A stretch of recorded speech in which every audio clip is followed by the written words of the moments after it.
श्री राधा कृष्णाय नमो नमः। सर्वप्रथम मैं भगवान श्री राधा कृष्ण के श्री चरण कमलों की वंदना करता हूँ। आप सभी भक्त श्रोताजनों को भी सादर नमस्कार करता हूँ।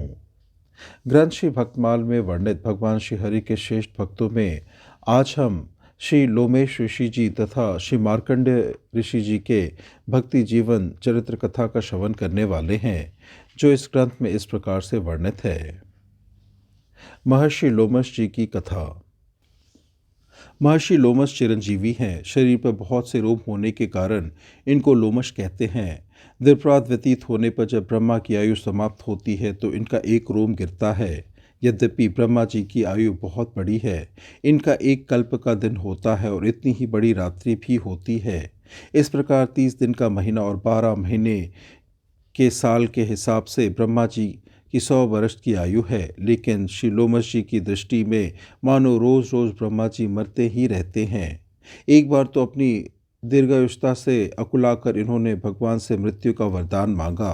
प्रभु ने उत्तर दिया कि यदि जल ब्रह्म की अथवा ब्राह्मण की निंदा करो तो उस महापातक से आप भले ही मर सकते हैं, अन्यथा आपके यहाँ काल की दाल नहीं गलने वाली है। इन्होंने कहा कि अच्छा, आश्रम में जाकर मैं वैसा ही करूँगा। मार्ग में इन्होंने थोड़ा सा जल देखा जो कि शूकर के लौटने से अत्यंत गंदा हो गया था। वहीं पर इन्होंने देखा कि एक स्त्री जिसके गोद में 2 बालक थे, पहले एक बालक को स्तनपान कराकर फिर अपना स्तन धोकर तब दूसरे बच्चे को स्तन पिला रही थी। लोमस जी ने इसका कारण पूछा तो उसने कहा कि यह एक पुत्र तो ब्राह्मण के तेज से है और दूसरा नीच जाति के मेरे पति से जन्मा है, अतएव मैंने ब्राह्मणोद्भव बालक को धोए स्तन का दूध पिलाया है। श्री लोमस जी का नियम था कि वह नित्य ब्राह्मण का चरणोदक लेते थे। आज उन्होंने अभी नहीं लिया था। दूसरा जल और दूसरा ब्राह्मण मिला नहीं, अतः उन्होंने उसी जल से ब्रह्मवीर से उत्पन्न उसी बालक का चरणामृत ले लिया। उसी समय प्रभु प्रकट हो गए और बोले कि तुमने जब ऐसे जल को भी आदर दिया है और ऐसे ब्राह्मण के चरण सरोज की भी भक्ति की, तो तुम भला जल या विप्र के निंदक कब हो सकते हो। मैं तुमसे अति प्रसन्न हूँ और आशीर्वाद देता हूँ कि विप्र प्रसाद से तुम चिरंजीव ही बने रहोगे। तभी तो कहा गया है कि हरितोषण व्रत दुज सेवकाय, पुण्य एक जग महु नहीं दूजा, मन क्रम वचन विप्र पद पूजा। श्री लोमस जी इतने दीर्घायु होकर भी शरीर की क्षण भंगुरता का निरंतर अनुसंधान करते हुए सर्वथा अपरिग्रह पूर्वक सदा सर्वथा हरि चिंतन में तल्लीन रहते हैं। ब्रह्म वैवर्ता पुराण में एक कथा आती है कि एक बार देवराज इंद्र ने अपने को अमर मानकर एक बड़ा विशाल महल बनवाना प्रारंभ किया। बेचारा विश्वकर्मा पूरे 100 वर्ष तक कन्नी वसूली चलाता रहा, परंतु जब निर्माण का कार्य पर्यवसन नहीं हुआ तो घबराकर वह मन ही मन ब्रह्मा जी के शरण में गया। ब्रह्मा जी ने भगवान से प्रार्थना की। भगवान एक ब्राह्मण बालक का रूप धारण करके इंद्र के पास पहुंचे और पूछा, देवेंद्र, आपके इस निर्माण कार्य में कितने विश्वकर्मा लगे हैं और कब तक यह पूर्ण होगा। इंद्र तो आज तक एक ही विश्वकर्मा को जानते थे। यह प्रश्न सुनकर कुछ चकराकर पूछे, क्या विश्वकर्मा भी कई है। तब बालक रूपधारी भगवान ने इंद्र से सृष्टि का अनंत वर्णन करते हुए नीचे जाते हुए 200 गज लंबे चौड़े चींटों के समुदाय की ओर उनका ध्यान आकृष्ट किया और कहा कि ये सब पहले कभी इंद्र हो चुके हैं, पुण्यशील होने पर अब इस गति को प्राप्त है। इंद्र के पांव के नीचे की जमीन खिसक गई। भगवान ये कह ही रहे थे कि महर्षि लोमश भी सिर पर चटाई रखे वहां आ पहुंचे। वस्तु तस्तु भगवान ने उनका स्मरण किया था। इंद्र ने यथोचित सत्कार किया। तदंतर भगवान ने जब मुनि से सिर पर चटाई रखने एवं वक्षस्थल के रोमरिक्त स्थान से रहस्य को जानने की इच्छा की तो मुनि ने बड़ी शांतिपूर्वक कहा, जीवन क्षण भंगुर है। इस थोड़ी सी आयु के लिए संग्रह परिग्रह तथा कुटिया आदि बनाने की कौन खटपट करे। यह चटाई मुझे पर्याप्त छाया दे देती है। मैंने अपनी आंखों से न जाने कितने ही इंद्र और ब्रह्मा का विनाश देखा है। इनकी मृत्यु पर मेरा एक रोम गिर जाता है। यही विचार कर मैं समस्त जगत प्रपंच से मुंह मोड़कर भगवान नाम का एकमात्र सहारा लेकर पर्यटन करता रहता हूँ। इंद्र को अपनी भूल समझ में आ गई और उन्होंने निर्माण कार्य बंद कर दिया। एक बार लोमस जी ने श्री नारद जी से पूछा, आप कहाँ से आ रहे हैं? श्री नारद जी ने कहा, मैं नित्य प्रति भगवान श्री राम का दर्शन करने श्री अयोध्या जाता हूँ। श्रीमद् गोस्वामी तुलसीदास जी ने भी लिखा है, नारद आदि सनकादि मुनीसा दर्शन लागी कौशलाधीसा दिन प्रति सकल अयोध्या आवहीं देखी नगरु बिरागु बिसरा वही। श्री लोमस जी काकभूषणी जी की तरह श्री नारद जी को भी ब्रह्मण ज्ञान का उपदेश करने लगे। श्री नारद जी को यह उपदेश नहीं रुचा। भगवान से शिकायत की, तब भगवान ने इन्हें भी श्री मार्कंडे जी की तरह माया का दर्शन कराया। इन्होंने माया के प्रलय पयोधि में डूबते उतरते वैकुंठ में पहुंचकर भगवान विष्णु से रक्षा की प्रार्थना की, तो भगवान विष्णु ने कहा, हम तो एक ब्रह्मांड के पालक है और यह माया अनंत कोटि ब्रह्मांड नायक श्री राम जी की है, अतः आप श्री राम जी की शरण ग्रहण करें। लोमस जी जिस भी ब्रह्मांड में पहुंचते वहां यही आदेश होता। तब भटकते भटकते जब वे श्री अयोध्या जी पहुंचे तो इन्होंने प्रथम सरजू जी में स्नान किया। तब श्री रघुनाथ जी का दर्शन हुआ। त्राही त्राही कहकर ये चरणों में पड़े, तब माया से छूटे। फिर तो इन्होंने खूब श्री राम जी का यश गान गाया, जो लोमश रामायण के नाम से प्रसिद्ध है। श्री लोमश जी को मेरा शत शत नमन। महर्षि श्री मार्कंडे जी की कथा। मार्कंडे मुनि महर्षि मुकुंद के पुत्र थे। ये भृगुकुल में उत्पन्न हुए थे। यज्ञोपवीत संस्कार हो जाने पर ये ब्रह्मचर्य व्रत को धारण कर वेद अध्ययन करने लगे और वेद पारंगत होकर तप और स्वाध्याय में लग गए। वे ब्रह्मचारी वेश में रहकर अग्नि, सूर्य, गुरु, ब्राह्मण और आत्मा में श्रीहरि का पूजन करने लगे। वे प्रातःकाल और संध्या काल भिक्षा मांगकर लाते और गुरु को अर्पण करते और गुरु की आज्ञा मिलने पर मौन होकर एक समय भोजन करते। गुरु की आज्ञा न मिलने पर ये किसी किसी दिन निराहार ही रह जाते थे। एक प्रकार मार्कंडे मुनि ने 10 करोड़ वर्ष पर्यंत श्रीहरि की आराधना करके दुर्जय काल को भी जीत लिया। उनके इस प्रकार मृत्यु को जीत लेने पर ब्रह्मा, शिव, भृगु, दक्ष और नारद आदि को बड़ा आश्चर्य हुआ। इस प्रकार नैष्ठिक ब्रह्मचर्य व्रत धारण कर तथा इंद्रजय के द्वारा अंतकरण को रागादि दोषों से रहित कर भगवान अधोषश का ध्यान करते हुए मुनि को 6 मनवंतर या 1504 योगों की चौकड़ी का काल बीत गया। व्यवस्थ नामक 7वें मनवंतर में इस मनवंतर में के पुरंदर नामक इंद्र ने इस भय से कि यह कहीं मेरे पद को ना छीन ले, इनके तप में विघ्न करने का निश्चय किया। उसने इन्हें तप से डिगाने के लिए गंधर्व, अप्सरा, कामदेव, वसंत ऋतु, मलयनिल तथा लोभ और मद को भेजा। ये लोग हिमालय के उत्तर की ओर पुष्पभद्रा नदी के तट पर अवस्थित मुनि मार्कंडे के आश्रम पहुँचे और सब लोग मिलकर मुनि के ध्यान को भंग करने की चेष्टा करने लगे, परंतु इन सबके प्रयत्न भाग्यहीन के उद्योग की भांति सर्वथा निष्फल हुए और ये सब उन तेजस्वी मुनि के तेज से जलने लगे। अंततः जिस प्रकार किसी विषधर सर्प को छोड़कर बालक भय से पीछे हट जाते हैं, उसी प्रकार ये इंद्रदूत निराश होकर वहां से लौट आए।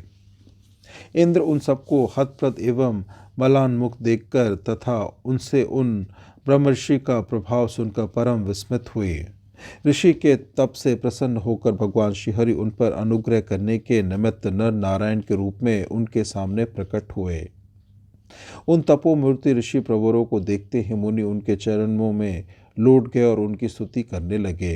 भगवान नारायण बोले, हे ऋषि श्रेष्ठ, तुम्हारी निर्दोष भक्ति से हम अत्यंत प्रसन्न हुए हैं, अतः तो हमसे इच्छित वर मांगो।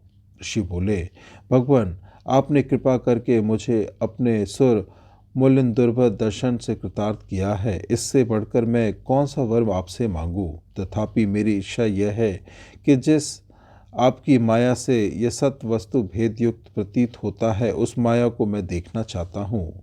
नर नारायण तथास्तु कहकर बद्रिकाश्रम को चले गए। इधर ऋषि ये सोचते हुए कि उस माया का दर्शन मुझे कब होगा, अपने आश्रम में ही रहकर अग्नि, सूर्य, चंद्रमा, जल, भूमि, वायु, आकाश और आत्मा में तथा अन्यत्र सब जगह सर्वव्यापी श्रीहरि का ध्यान करते हुए मानसिक उपचारों से उनकी पूजा करने लगे। सायकाल का समय है। मुनि नदी तट पर संध्या कर रहे हैं। इतने में वे क्या देखते हैं कि अकस्मात वायु बड़े जोर से चलने लगा। उस प्रचंड वायु के साथ ही आकाश में भयानक मेघ घुमड़ आए और उनमें बिजली की चमक के साथ कड़कड़ाहट शब्द होने लगे। देखते देखते मूसलाधार वृष्टि शुरू हो गई। इधर चारों ओर समुद्र बड़े प्रचंड वेग के साथ भूमंडल को ग्रास करते हुए दिखाई देने लगे और बात में सर्वत्र जल ही जल में हो गया। सप्तद्वीप, नवखंड तथा सप्त कुलांचलों सहित समस्त पृथ्वी मंडल ही नहीं अपितु आकाश, स्वर्ग, तारागण और दिशाओं सहित सारी त्रिलोकी जलमग्न हो गई। उस अनंत महावर्ण में अकेले मार्कंडेय ही रह गए। वे जटाओं को बिखेर कर बावले और अंधे के समान इधर उधर भटकने लगे। बड़े बड़े मगर उनकी देह को नोचने लगे तथा वायु के प्रबल झकोरों एवं उत्ताल तरंगों के थपेड़ों से उनका शरीर जर्जर हो गया। इधर भूख प्यास उन्हें अलग सताने लगी। सर्वत्र घोर अंधकार सा छा जाने के कारण उन्हें कुछ नहीं सूझता था। उन्हें कभी शोक होता, कभी मोह होता, कभी सुख की अनुभूति होती और कभी मृत्यु के समान कष्ट होता। इस प्रकार विष्णु की माया से मोहित हुए मुनि को उस समुद्र में भ्रमण करते एक शंख वर्ष बीत गए। इस बीच में उस महान जल राशि के किसी कोने में पृथ्वी का कुछ भाग दिखलाई देने लगा और उस पर फलों और पत्तों से लदा हुआ वट बरगद का एक छोटा सा पौधा दिखाई दिया। साथ ही उसके ईशान कोण की शाखा के एक पर्णपुट में सोया हुआ एक तेजस्वी बालक दिख पड़ा। उसके प्रकाश से सभी दिशाएं अलौकित हो उठी। उसका मरकतमणि के सदृश श्यामवर्ण, शोभायमान मुखकमल, शंख के समान बल पड़ी हुई ग्रीवा, विशाल वक्षस्थल, सुंदर नासिका और धनुष के समान भौहें उनको मोहे लेती थी। उसके दोनों कानों में दाड़िम के फूल खोसे हुए थे। वह अपने सुंदर हाथों से अपना चरण पकड़कर उसका अंगूठा चूस रहा था। उस मनोहर मूर्ति बालक को देखकर मुनि को बड़ा आश्चर्य हुआ। उसके दर्शन मात्र से उनकी सारी व्यथा दूर हो गई और मारे आनंद के उन्हें रोमांच हो आया।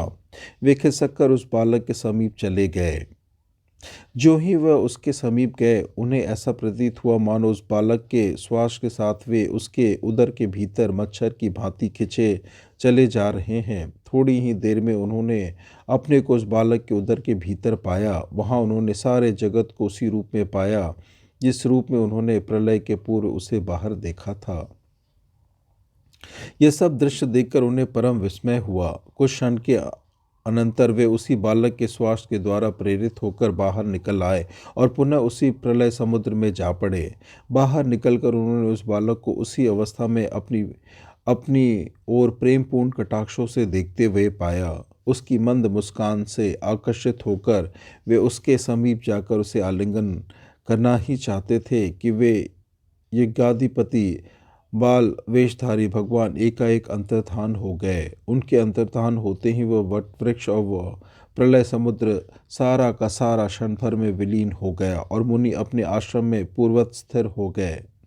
उन्होंने मन ही मन भगवान नारायण की माया को प्रणाम किया और हृदय से उस माहेश्वर की शरण ली। एक समय मुनि समाधि लगाए अपने आश्रम में बैठे थे। इतने में देवादि भगवान शंकर जगजननी पार्वती के साथ नंदी पर सवार होकर आकाश मार्ग से उधर की ओर निकले। मुनि को शांत भाव से बैठे देखकर पार्वती जी भगवान शंकर से बोली, भगवान, ये कोई महातपस्वी मुनि मालूम होते हैं। इन्हें सिद्धि प्रदान कीजिए, क्योंकि सारी तपस्याओं को सिद्ध करने वाले आप ही हैं। शंकर जी बोले, हे पार्वती, ये मार्कंडे मुनि भगवान पुरुषोत्तम के बड़े भक्त हैं। अतः ये तप के द्वारा कोई सिद्धि नहीं चाहते। अधिक क्या कहें, इन्हें मोक्ष की भी परवाह नहीं है। फिर सांसारिक सुखों की तो बात ही क्या है। तथापि हे पार्वती, हम चलकर थोड़ी देर इनसे वार्तालाप करें, क्योंकि साधु समागम से बढ़कर संसार में कोई लाभ नहीं है। यह कहकर जगनियता भगवान शंकर मुनि के समीप गए, किंतु मुनि की वृत्तियां ब्रह्म में लीन होने के कारण उनका ब्रह्म ज्ञान लुप्त हो गया था। अतएव उन्हें जगदम्बा शिव पार्वती के आने का पता ही नहीं लगा। यह देखकर भगवान शंकर अपनी योग माया के प्रभाव से मुनि के हृदय गुह्या में प्रविष्ट हो गए। मुनि ने देखा कि उनके हृदय में एकाएक एक पीली जटाओं वाली त्रिशूल, धनुष, बाण तथा ढाल तलवार से सुसज्जित, शरीर में व्यागचर्म लपेटे, रुद्राक्ष माला, डमरू, नरकपाल और फरसा धारण किए 3 नेत्र और 10 भुजाओं वाली मूर्ति प्रकट हो गई। इस विकराल मूर्ति को हृदय स्थित देखकर मुनि को बड़ा आश्चर्य हुआ और उसी आश्चर्य में उनकी समाधि टूट गई। मुनि ने आंख खोलकर देखा तो सामने भगवान रुद्र पार्वती सहित अपने गणों के साथ लिए खड़े हैं। मुनि ने उन्हें साष्टांग प्रणाम किया और पार्वती सहित उनकी भक्ति पूर्वक पूजा की। उनकी पूजा से प्रसन्न होकर भगवान शंकर बोले, हे मुने, हम तुम्हारी भक्ति से बहुत प्रसन्न हैं, अतः हमसे इच्छित वर मांगो।